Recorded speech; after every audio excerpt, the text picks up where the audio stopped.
inabot pa. Di madali, kuso kayo mapadalagan to. Akong kuyog. Naikuan, oh. Atong kwaon ni, atong hagdanan. Namunga na to lansunis. Di man na, lansones.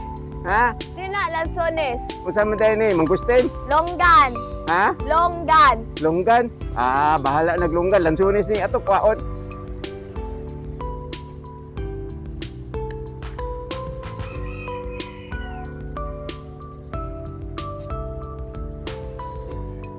Asa kang anong gadala kag hagdan?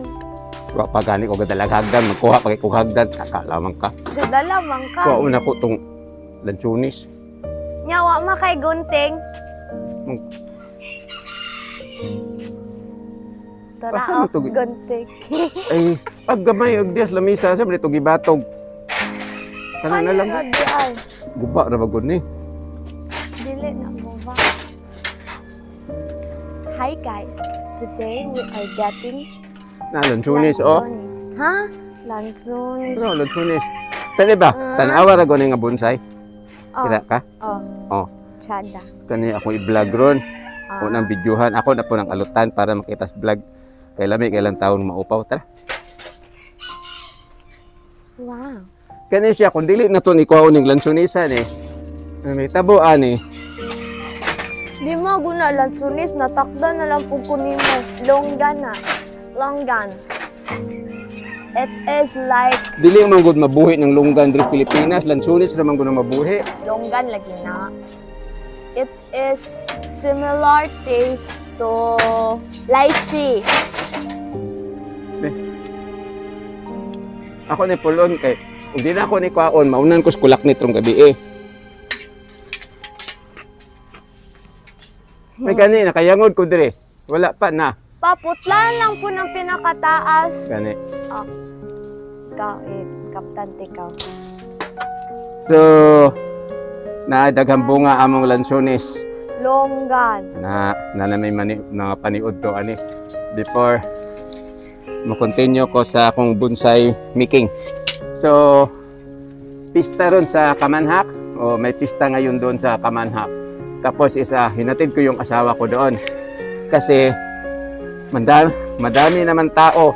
So pag sumama ako sa asawa ko tapos kakain kami doon, there's possibility baka kukulangin yung nila sudan, yung handa. So umuwi na lang ako. So anyway, nakita ko man itong lansunis. Sabi ng anak ko, longgan daw, lansunis magud ni. So yun na lang. Tapos isabay ko na lang ito sandali. Ito ang aking yan, microcarpa. Klaro? So, basta, lansunis. Longgan. So this is long. Ha? Longgan. Oh, asa man ka ato? Tawag si mama mo. Tapos pasundo na daw siya. Tapos na daw sila kumain doon sa pista.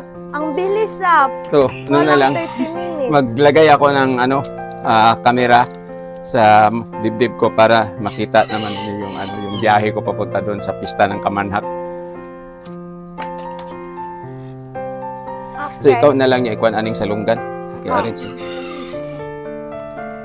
That is longgan. Longgan. So, puntahan ko doon. Tapos maglagay ako ng camera. So, dali lang nakakain yung asawa ko. Kararating ko lang. Tapos, walang 15 minutes. Tapos, lagay ako ng camera. Then, on and off ko na lang para hindi masyadong video ko. Para din masishare ko naman itong lugar namin. So, patulong ako sa anak ko paglagay nitong aking body cam. So, ito na. Then, i-cut ko na yung video. Alis na ako. Kunin ko na. Sunduin ko yung asawa ko. Wala pang 15 minutes. Tapos na silang kumain. So, ang gawin ko is na lang. I-cut by cut na lang itong aking monitor na camera. Kasi, malayo man itong Kamanhak. Then, it's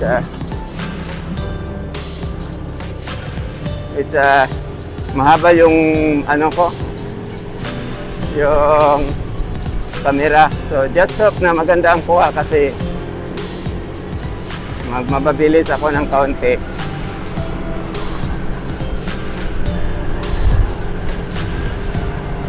Naglagay ako ng microphone kasi kung di ako maglagay ng microphone, isa mangyari sa malangas, ma-record yung hangin, pangit pakinggan. So mabuti na lang ito, may counting filter. So ito yung bridge namin. Then the time is 12:33.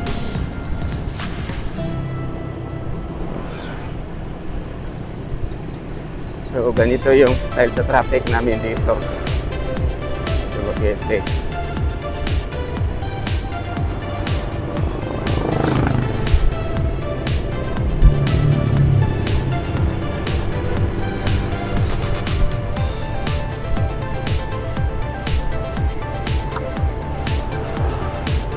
So itong ruta pupuntahan ko, iba ito, paakyat ito sa bundok.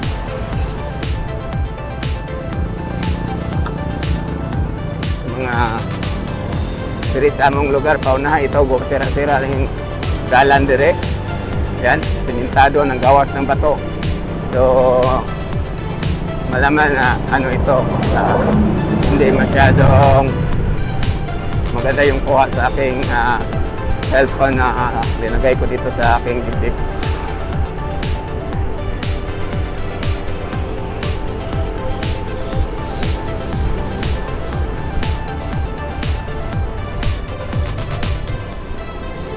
So I'm a speed of 47 kilometers per hour. Yan.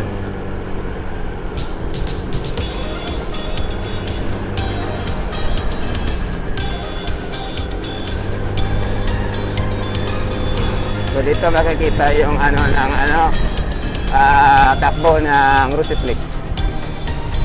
So maingat tayo sa mga corner dito, lubak-lubak na daan, sharp curve dito. Tapos may sharp curve pa doon sa unahan, kaya taka ko bakit hindi nilagyan nila ng yung tawag dito, yung double solid yellow line. Ito na line curve ito. So may pader, hindi mo makikita yung lumabas na sakyan yung curve ito. So bawal mag-overtake dito.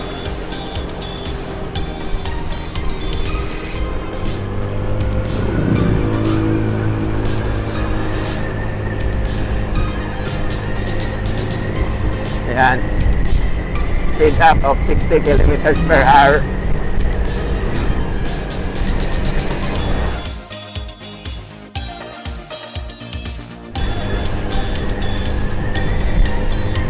Matagtag yung So nasa 60 kilometers per hour to. Tama lang. Yan yung mga motorsiklo sumalubong sa lane ko. Ito ang hirap dito sa aming lugar. Kaya ako na lang umiiwas para for safety of my driving.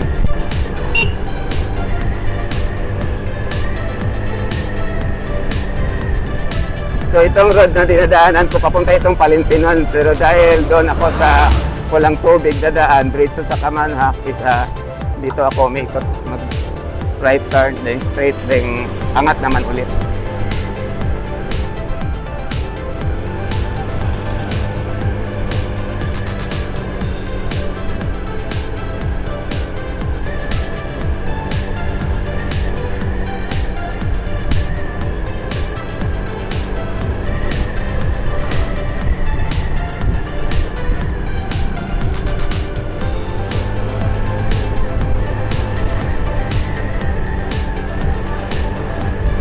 Pasensya na po kung mabilis ng konti ang takbo ko dahil na late ako sa pag-alis.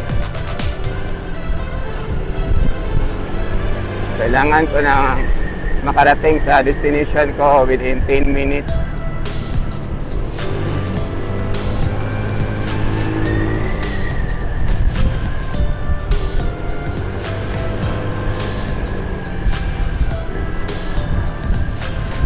Then, careful naman ako sa dinadaanan ng mga crossing. So, dapat tingin tayo sa kabila, kaliwa, kanan.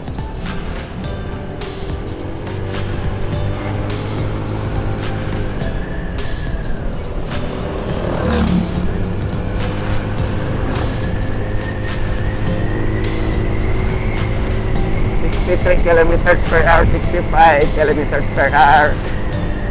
So, not to mention, may kakayahan itong Rosiflex ko na umaabot na around 90 o almost 100 kilometers per hour.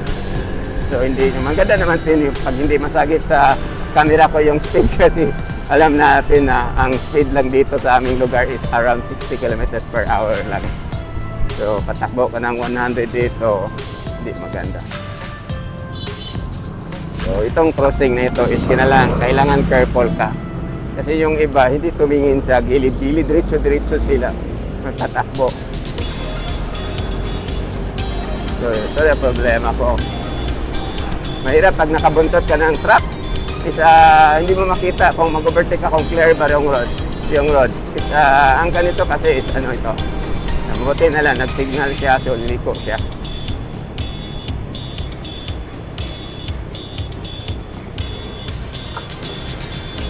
So, nako.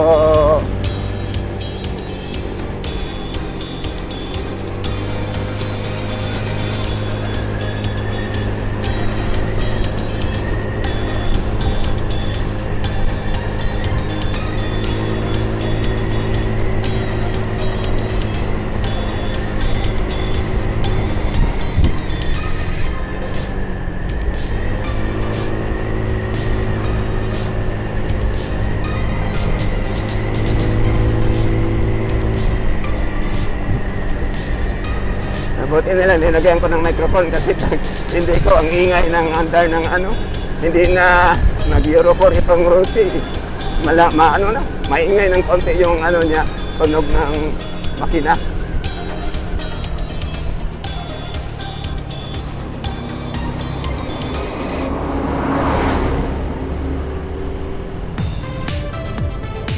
So, nandito na ako sa,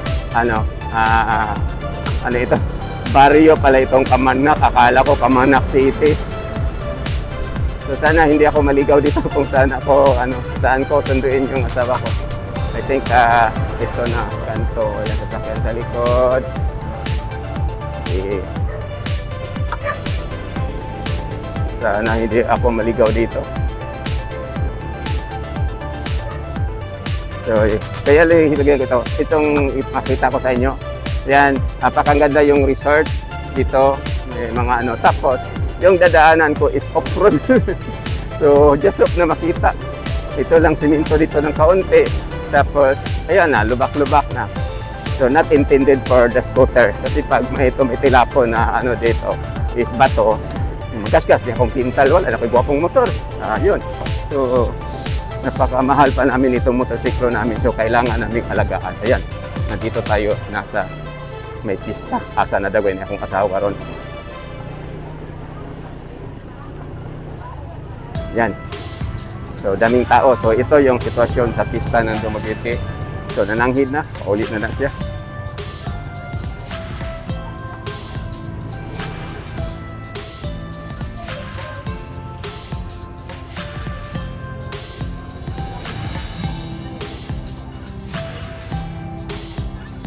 So, sabi niya, punta daw kami sa church kasi kailangan dapat mag-una muna sa church bago kumakain o bago tawag yun? Mamista. Kaya lang, ang nangyari is nag-una manipamista. Gaya pa. So, just hope na maganda itong kuha na aking kamera. Tapos punta na kami sa simbahan. Ha? Ayun. Hindi na ako kakain. Bawal ng karne sa amo.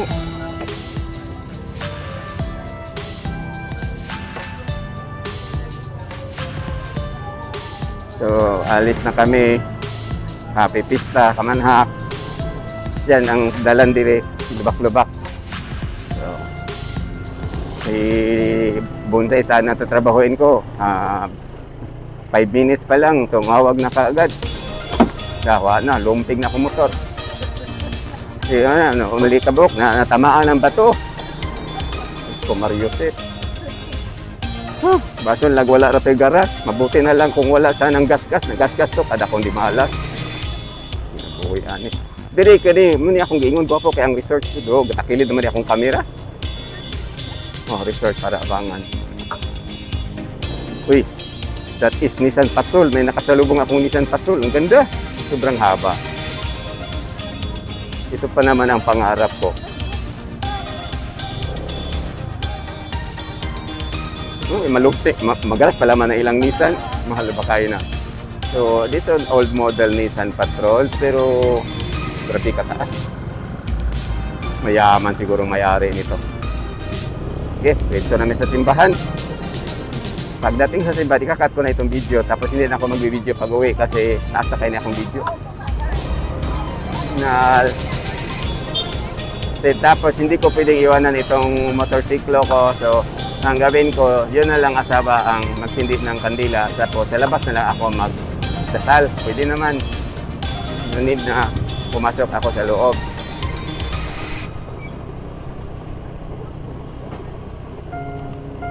Saan mong kuhanin mo parking repeat dire? Okay, dito na lang ako tapos yung pwede siguro masunod ko. O, ikaw na rin dagkot ikaw, Bing? Guruyo na akong motor. Sige, bababa na lang ako. Sabi ng asawa ko, nag-aalit pa. Pwede naman siguro, ialayo na ako ang pagdagkot.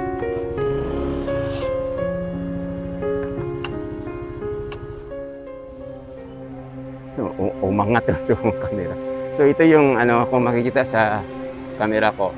Ito ang church ng Kamanhak. Tapos ang dito is patron dito is yung sa birthday ko. Asumpa kong asawa. Diba? So bibili na kami ng candle. Subi hangin din mapalong. Bibitan ng kandila. Oo, dyan, di mawala kay kwarta. Magkano na? Tag 25. Kana lang tag 25. Balik ko pat kabok 100. Mo niya ito idagkot ng tag 25. Sige, thank you. So, dito kami magsindi na. Dito tayo sa likod. Kasi mahangin dahil driving. Nangapalong ng kandila. Dos litre.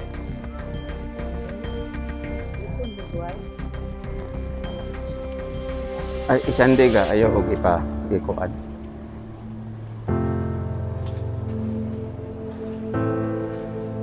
So, punta tayo doon sa yung asawa ko lang pinasindi ko. Dito yung sa harap. So, this is the barangay church. Pero kung nakikita ninyo dito, napakaganda. Yan. Nag-prepare sila for this mass. May misa ngayong hapon. So, this is the Kamanhak. Sana hindi ko malaman kung makita. So, ito ang patron ko sa aking birthday. San Vicente Ferrer. So, dugtong ko na. Tapos i-off ko na kasi mga jeep kami. So, nandito ako sa harap ng simbahan. Kagagaling niyang asawa ko na mista doon sa pinapista niya. Tapos, nagsindi kami ng kadila because it is the pista ng Barangay Kamanhak. So, dito ako sa harap ng church. So, uwi na kami. So, ito lang ang ma-share ko sa inyo for this noon or afternoon. So, maraming salamat sa panonood. God bless you all. Have a nice afternoon ahead of you.